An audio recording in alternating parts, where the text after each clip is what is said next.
नमस्कार दोस्तों, आज हम आपको राजस्थान रीट के एग्ज़ाम के बारे में जो पॉलिटिक का ये राज्य प्रशासन है उसके बारे में बताने जा रहे हैं। आज की क्लास में राज्य की जो कार्यपालिका है उसके बारे में बताया जाएगा। ठीक है, राज्य की कार्यपालिका में जैसा कि मैं आपको पहले ही बता चुका हूं, राज्यपाल, ठीक है, और मुख्यमंत्री, मंत्रिपरिषद और अधिवक्ता, ठीक है, ये राज्य की कार्यपालिका में आते हैं। आपको ये ध्यान रखना है कि राज्य की जो कार्यपालिका है बेसिकली वो इन्हीं से ही मिलके चलती है। अब विधायिका और न्यायपालिका अलग है। आपको पता है प्रशासन में तीन चीजें हैं। एक है कार्यपालिका जो कार्य को इम्प्लीमेंट करती है, यानी कार्य का जो कानून जो नियम बना है उसका वास्तविक तौर पे इम्प्लीमेंट करना, ये काम कार्यपालिका का है। ठीक है, दूसरा जो है विधायिका।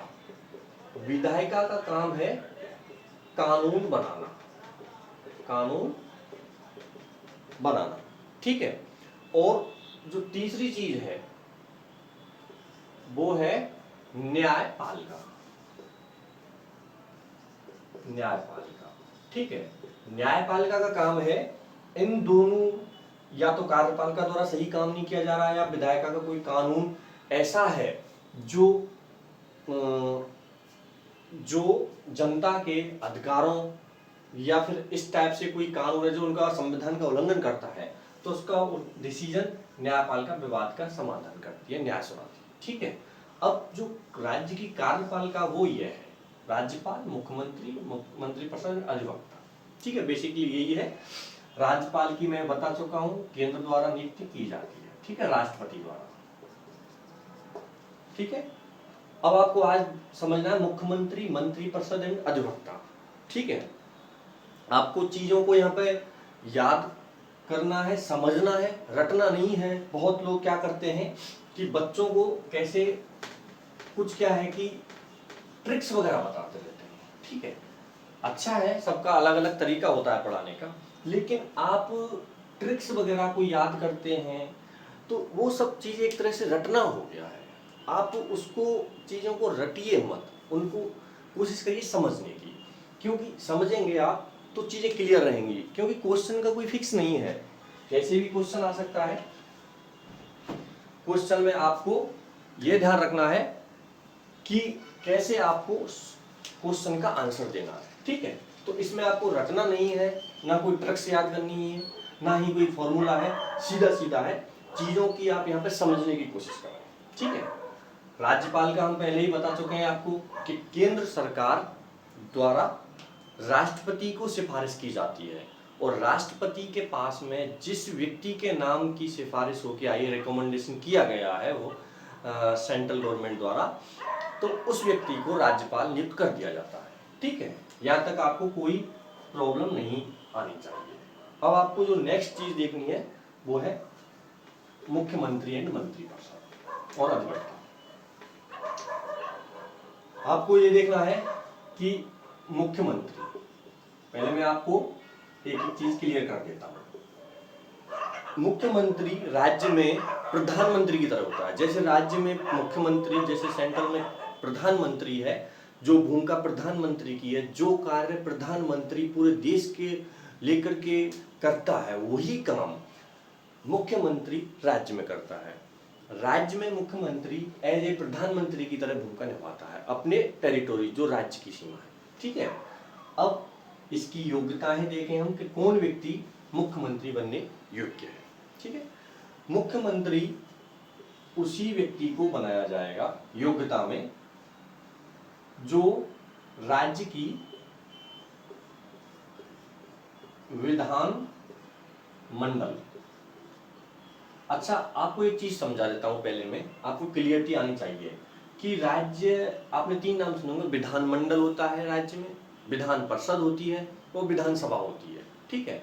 अब बहुत बच्चों को ये कंफ्यूजन होता है कि विधानमंडल क्या होता है, विधान परिषद क्या होती है, विधानसभा क्या होती है, ठीक है। मैं आपको यहाँ पे क्लियर कर देता हूँ पहले कि विधानमंडल हमारे देश में कुछ राज्य ऐसे हैं जिनमें विधान परिषद होती है, कुछ ऐसे राज्य 6 का टाइम पे बदलते रहते हैं, कभी 7 हो जाते हैं, कभी 6 हो जाते हैं, ठीक है। प्रेजेंट में 6 राज्य ऐसे हैं जिनमें विधान परिषद है, ठीक है।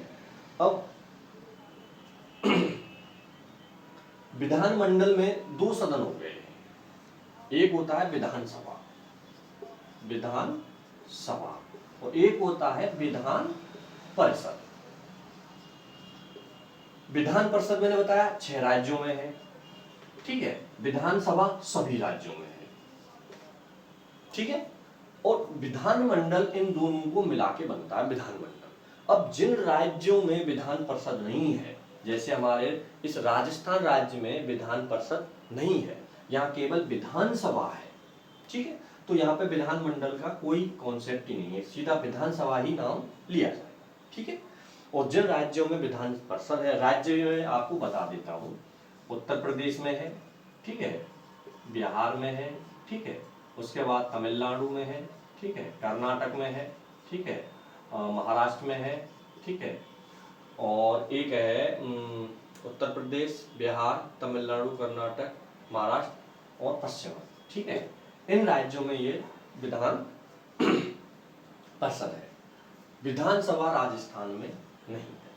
अब आपको ये चीज समझनी है, जो चीज मैं बताने जा रहा हूं इसका अलग से बताएंगे हम विधायिका वाले पार्ट में, कि राज्य के विधानमंडल, अब विधानमंडल में दोनों आ गए हैं, विधान सभा एंड विधान परिषद का सदस्य होना चाहिए। मुख्यमंत्री कौन होगा? विधानसभा का या विधानमंडल का सदस्य ही मुख्यमंत्री बनेगा। दूसरी चीज, ऐसा व्यक्ति भी बन सकता है जो इनका सदस्य नहीं है, बिना सदस्यता के भी बन सकता है,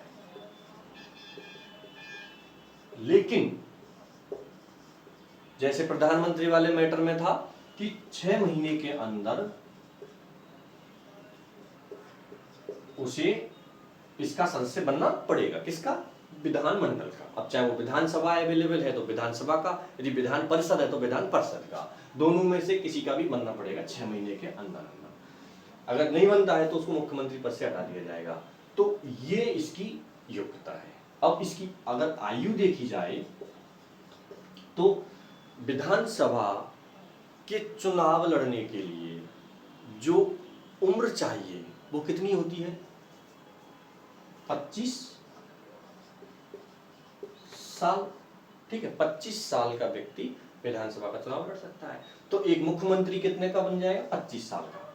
तो 25 साल का व्यक्ति मुख्यमंत्री बनने के लिए एलिजिबल है, ठीक है। इसके अलावा वो नॉर्मल कंडीशन है, जैसे लाभ के पद पे नहीं होना चाहिए, ये सब आपको ध्यान रखना। 25 साल उम्र है इसकी, विधानमंडल का सदस्य होना है। अगर सदस्य नहीं है तो 6 महीने के अंदर उसको सदस्यता लेनी होगी, तब तक वो मुख्यमंत्री पद पर बने रह सकता है, ठीक है। अब इसका देखते हैं कार्यकाल मुख्यमंत्री का, ठीक है। यहां तक कोई दिक्कत नहीं है। कार्यकाल कार्यकाल, इसका कार्यकाल भी अनिश्चित है। क्यों अनिश्चित है? इसका कार्यकाल अनिश्चित है और अधिकतम कितना हो सकता है? 5 साल तक। 5 साल तक क्यों रहेगा? आप चीजों को जोड़ के समझिए, आपको रटने की जरूरत नहीं है। 5 साल का क्यों होगा अधिकतम? क्योंकि विधानसभा का कार्यकाल ही 5 साल का होता है और सामूहिक उत्तरदायित्व मुख्यमंत्री या मंत्री परिषद का विधानसभा के प्रति होता है। यानी वो किसके प्रति उत्तरदायी है? उनकी जवाबदेही किसकी है? विधानसभा। जवाबदेही का मतलब समझते हैं कि कोई भी कार्य किया है उन्होंने, गलत किया है, सही किया है, वो किसके प्रति रेस्पॉन्सिबल है? विधानसभा के प्रति। उसको जवाब देना पड़ेगा। यदि मान लीजिए मंत्री परिषद मुख्यमंत्री ने कोई अच्छा काम नहीं किया है या कुछ ऐसा डिसीजन लिया है जिससे आम जनता को हानि हुई है, ठीक है, तो उस सिचुएशन में उस हानि का जवाब विधायिका में मांगा जाएगा। विधायिका मीन्स लेजिस्लेटर, विधानसभा, ठीक है। अब उसमें जवाब देना है मुख्यमंत्री मंत्रिपरिषद को। यदि वो जवाब उनके सही नहीं है या फिर विधानसभा में जो दल है वो उनके खिलाफ है, तो मुख्यमंत्री को पद छोड़ना पड़ेगा, ठीक है। अगर नहीं है, उसको समर्थन है, तो 5 साल से ज्यादा इसलिए नहीं रह सकता कि विधानसभा का कार्यकाल ही 5 साल का है, 5 साल बाद तो हटना ही पड़ेगा, ठीक है। तो 5 साल अधिकतम कार्यकाल है और कम से कम अनिश्चित है, इसमें कोई वो नहीं है। मान लीजिए कि मुख्यमंत्री भी सब काम ठीक कर रहा है, सब कुछ ठीक है, लेकिन फिर भी आपसी जो संतुष्टिकरण की नीति है उस वजह से हो सकता है समर्थन वापस ले लिया जाए, तो हट सकता है। दूसरा ये भी हो सकता है एक और चीज कि अभी मुख्यमंत्री जैसे मान लीजिए कोई भी है, लेकिन उस दल का जो मुख्यमंत्री अभी है, हो सकता है साल 2 साल बाद में दूसरा व्यक्ति उसी दल का मुख्यमंत्री बनाया जाए, ठीक है। तो पहले वाला मुख्यमंत्री त्यागपत्र देगा, ना तो नए चुनाव होंगे, लेकिन उसी दल का जिसको बहुमत प्राप्त है उसका दूसरा मुख्यमंत्री बन सकता है। तो इसलिए मुख्यमंत्री का कोई कार्यकाल निश्चित नहीं है, अनिश्चित है, 5 साल तक वो अधिकतम रह सकता है। लेकिन सामान्य तौर पे आ जाए आपके क्वेश्चन में कि मुख्यमंत्री का कार्यकाल होता है ऑप्शन 5 साल, ऑप्शन 6 साल, ऑप्शन 3 साल, ऑप्शन इनमें से कोई नहीं, तो 5 कर सकते हैं। यहाँ पे 5 ही आएगा। अगर यहाँ पे आ जाता है अनिश्चित, ठीक है, तो अनिश्चित आएगा। इनमें थोड़ा सा आपको ध्यान रखना है। अब नेक्स्ट देखते हैं, इसको शपथ कौन दिलाता है? शपथ एंड हटाने का अधिकार है शपथ, ठीक है। तो शपथ सीएम प्रधानमंत्री वाली प्रोसेस है। मुख्यमंत्री को शपथ दिलाएगा उस राज्य का राज्यपाल। राज्यपाल यदि नहीं है या अवेलेबल नहीं है और कोई समस्या, तो उसका प्रतिनिधि इसको शपथ दिलाएगा। किसको? मुख्यमंत्री को। और अन्य मंत्रियों को भी यही दिलाएगा, ठीक है, शपथ। और अब है बात हटाने की, क्या हटाया कैसे जाएगा? सिंपल है, कोई कठिन नहीं है। हटाता भी राज्यपाल है। इसको रिमूव मुख्यमंत्री को राज्यपाल ही नियुक्त करता है और हटाता भी राज्यपाल है। यह आपको ध्यान रखना है कि राज्यपाल ही इसका त्यागपत्र लेगा, हटाएगा भी, और त्यागपत्र भी इसी को ही देगा। मुख्यमंत्री त्यागपत्र, इधर मैं लिख देता हूं, त्यागपत्र भी मुख्यमंत्री को ही दिया जाएगा, ठीक है। मुख्यमंत्री ही त्यागपत्र, सॉरी मुख्यमंत्री नहीं, राज्यपाल को मुख्यमंत्री देगा, ठीक है, सॉरी, राज्यपाल को मुख्यमंत्री त्यागपत्र देगा। अगर हटाता है तो भी राज्यपाल हटाएगा, शपथ भी राज्यपाल दिलाएगा। अब हटाएगा कैसे? यदि 2-3 कंडीशन है। यदि विधानसभा में इसका विश्वास हासिल नहीं कर पा रहा है मुख्यमंत्री, तो राज्यपाल उसको हटा सकता है, ठीक है। यदि स्पष्ट बहुमत नहीं मिला है और मिले जुले मामले में राज्यपाल अपनी स्व विवेक शक्ति होती है कुछ, उनका यूज करते हुए वो मुख्यमंत्री जिस व्यक्ति को बनाएगा उसको फिर हटा भी सकता है, क्योंकि उसको स्पष्ट बहुमत तो है नहीं ऐसी कंडीशन में। लेकिन फिर भी जिसको विधानसभा में पूर्ण बहुमत हासिल है उसको राज्यपाल नहीं हटा सकता, यह आपको ध्यान रखना है। यानी जिसको पूर्ण विश्वास है किसमें? विधानसभा में, उसको राज्यपाल नहीं हटा सकता मुख्यमंत्री को, ठीक है। यहाँ पे ये सारी चीजें क्लियर हैं। यहीं पे मैं आपको क्लियर थोड़ा सा कर देता हूं। मंत्रिपरिषद है, आगे आपको पढ़ना है मंत्रिपरिषद को जो राज्यपाल ही शपथ दिलाता है, ठीक है, राज्यपाल हटाता भी राज्यपाल है। लेकिन मंत्रिपरिषद को हटाने के लिए राज्यपाल को किसी से नहीं पूछना है, मुख्यमंत्री सिफारिश कर देगा, उसी को ही हटा देगा। कहने का मतलब, यदि ये स्वतः ही मंत्रिपरिषद में कौन होता है? मंत्री होते हैं। तो यदि कोई मंत्री ये चाहे कि मैं त्यागपत्र देना चाहता हूँ, तो वो त्यागपत्र राज्यपाल को देगा, नॉट मुख्यमंत्री, सीएम को नहीं देगा। ठीक है। यदि मुख्यमंत्री और किसी मंत्री में आपसी मतभेद है और मुख्यमंत्री चाहता है कि इसको हटाना है मुझे, तो वो क्या करेगा, और मंत्री अड़ा हुआ है कि मैं त्यागपत्र नहीं दूंगा, उस सिचुएशन में मुख्यमंत्री राज्यपाल से सिफारिश करेगा कि इस मंत्री को मुझे नहीं रखना है, इसको हटा दीजिए। राज्यपाल उसको हटा देगा। राज्यपाल को ये नहीं देखना है कि उसको लोकसभा में हासिल है या क्या है क्या नहीं है, क्योंकि लोकसभा के प्रति मुख्यमंत्री ही जवाब देगा। अगर उसको मुख्यमंत्री के ऊपर ही मंत्रिपरिषद डिपेंड है। ठीक है। मंत्रिपरिषद को शपथ राज्यपाल दिलाता है, मंत्रिपरिषद का चयन मुख्यमंत्री की सलाह पर राज्यपाल करता है, शपथ दिलाता है, जो चयन एक तरह से वही हुआ। हटाता भी राज्यपाल है, त्यागपत्र अगर देना चाहे तो भी राज्यपाल को दिया जाएगा। यहाँ तक आपको कोई दिक्कत नहीं आनी चाहिए। ठीक है। अब इसका नेक्स्ट चीज देखते हैं कि मुख्यमंत्री का कार्य क्या है, मुख्यमंत्री कार्य क्या करता है। ठीक है। तो मुख्यमंत्री कार्य जो करता है, आपको दो अनुच्छेद ध्यान रखने हैं। एक है 100, यहां पे मैं लिख देता हूं मंत्री परिषद। ठीक है। और यहां पे लिख देता हूं राज्यपाल। राज्यपाल के लिए ये प्रावधान है कि अनुच्छेद 163 में उसकी मदद के लिए एक मंत्री परिषद होगी जिसका अध्यक्ष मुख्यमंत्री होगा। ठीक है। क्या प्रावधान है, राज्यपाल सारे काम नहीं कर सकता, इसी वजह से राज्यपाल की हेल्प के लिए एक मंत्री परिषद होगी, ये रही, और उसका अध्यक्ष होगा मुख्यमंत्री। इसके तहत अनुच्छेद 164 में क्या है कि इनकी मुख्यमंत्री एंड मंत्री परिषद की योग्यता, शपथ, कार्यकाल, ये रेस्पॉन्सिबिलिटी, ये सारी चीजें अनुच्छेद इसमें। ठीक है। तो इसी अनुच्छेदों की वजह से दोनों चीजें आई, मुख्यमंत्री एंड मंत्री परिषद। अब हम देखते हैं इनके कार्य वगैरह। ठीक है। सबसे पहला जो मुख्यमंत्री का कार्य है, सबसे पहला और मुख्य, वो है मंत्रिपरिषद की अध्यक्षता करना। अध्यक्षता कौन करता है, मंत्री, मुख्यमंत्री मंत्रिपरिषद की अध्यक्षता करते हैं। कोई भी डिसीजन लिए जाते हैं इसके आपस में मिलकर लेते हैं। दूसरा, सरकार का चेहरा होता है। आप सरकार में अगर देखेंगे तो मुख्यमंत्री चेहरा होता है, जो भी शिकायतें, समस्याएं, आप मुख्यमंत्री दरबार में पहुंचते हैं। ठीक है। तीसरी चीज है कि राज्यपाल और मंत्रिपरिषद है, इसके बीच कनेक्टिविटी ये करता है। जैसे कि मान लीजिए मंत्रिपरिषद क्या डिसीजन ले रही है, क्या विचार चल रहा है, क्या मामला है, इन सब की जानकारी मुख्यमंत्री मंत्रिपरिषद की सारी जानकारी राज्यपाल को देगा। ठीक है।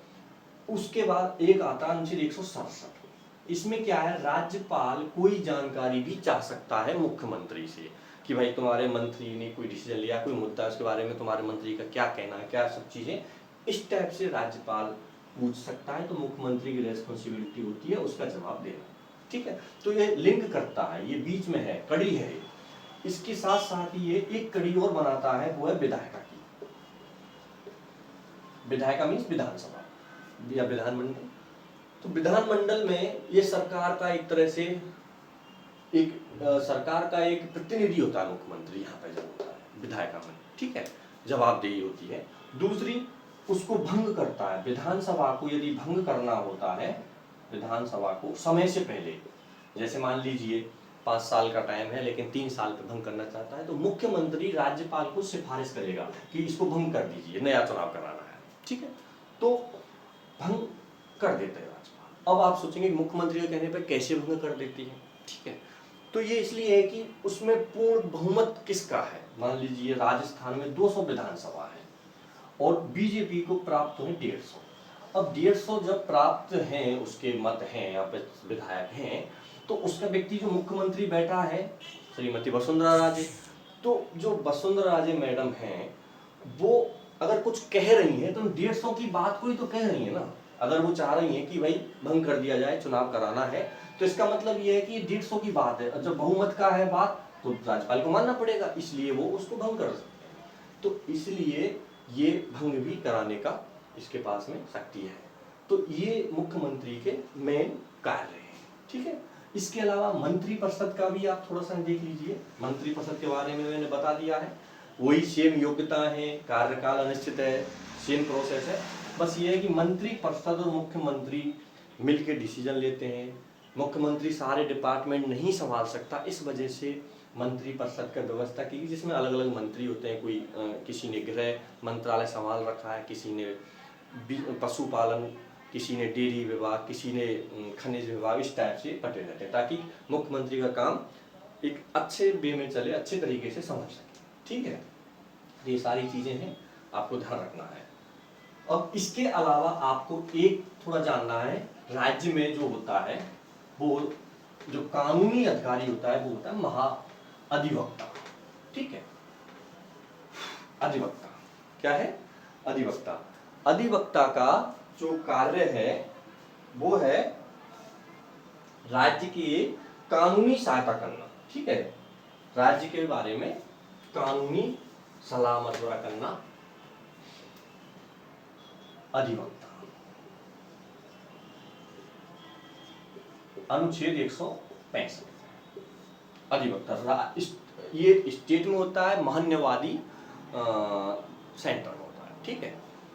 इसमें क्या है कि अधिवक्ता की पहले योग्यता देख लेते हैं हम। ये वही व्यक्ति हो सकता है जो उच्च न्यायालय का न्यायाधीश बनने योग्यता हो, जिसकी योग्यता उच्च न्यायालय का न्यायाधीश बनने की क्षमता हो।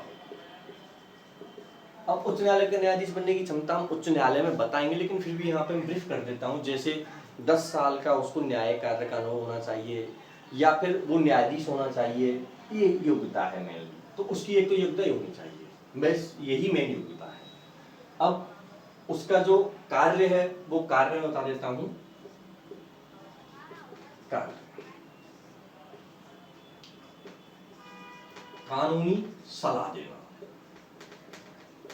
किसको? सरकार को। कोई भी कानूनी ये सलाह देगा जो सरकार डिमांड करेगी, ठीक है। विधानसभा में बैठक में जाना, ये विधानसभा बैठक में जा सकता है, बोल भी सकता है, लेकिन मत नहीं देगा, ठीक है।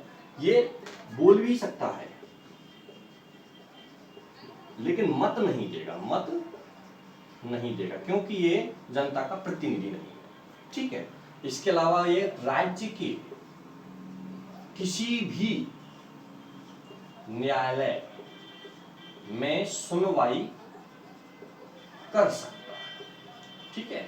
ये इसके कार्य है, यानी वो उसको कानूनी सलाह देने का उसका मेन कार्य है, मुख्य कार्य है कानूनी सलाह। सरकार के किसी न्यायालय में, सरकार के विवाद में अगर कोई जाएगा तो ये अधिवक्ता उपस्थित होगा, ठीक है। विधानसभा की बैठक में जाना, वहां पे बोलना, ये सब करता है, लेकिन मत नहीं देगा किसी मामले में, ठीक है। इसके बाद इसकी नियुक्ति कैसे कौन करता है? इसकी नियुक्ति राज्यपाल करता है। कौन करता है? राज्यपाल। और इसको नियुक्ति है, ठीक है। और इसको हटाता कौन है? वो भी राज्यपाल। राज्यपाल ही हटाता है और नियुक्ति भी राज्यपाल करता है। इसकी कार्यकाल जनरली 5 साल का, अनिश्चित है इसका भी, लेकिन 5 साल कैसे माना जाता है कि जब ये मुख्यमंत्री के अकॉर्डिंग रहता है, मुख्यमंत्री अपने इच्छा के अनुसार इसको नियुक्त करवाता है। तो जब तक सरकार है, जब तक इसका कार्यकाल है। जिस सरकार के लिए कानूनी राय के लिए लगाया गया है, जब सरकार ही नहीं रहेगी तो इसका कोई औचित्य नहीं है। तो जब तक सरकार है, जब तक ये है, ठीक है। बस आपको ये मैंने आज की क्लास में ये बताया है कि किस प्रकार से केंद्र की, राज्य की कार्यपालिका की व्यवस्था है, ठीक है। अब इसमें आपको समझना है, 1 बार 2 बार 3 बार चीजें देखनी है कि किस टाइप से। अब वो रटना किसी प्रकार का नहीं है, आपको ना कोई ट्रिक्स की जरूरत है, सिंपल सा इसमें चीजें हैं समझने की। आपको चीजें समझनी है, उसके बाद आपको क्या है कि क्वेश्चन करने में बहुत ही अच्छा लगेगा, ठीक है। Thank you.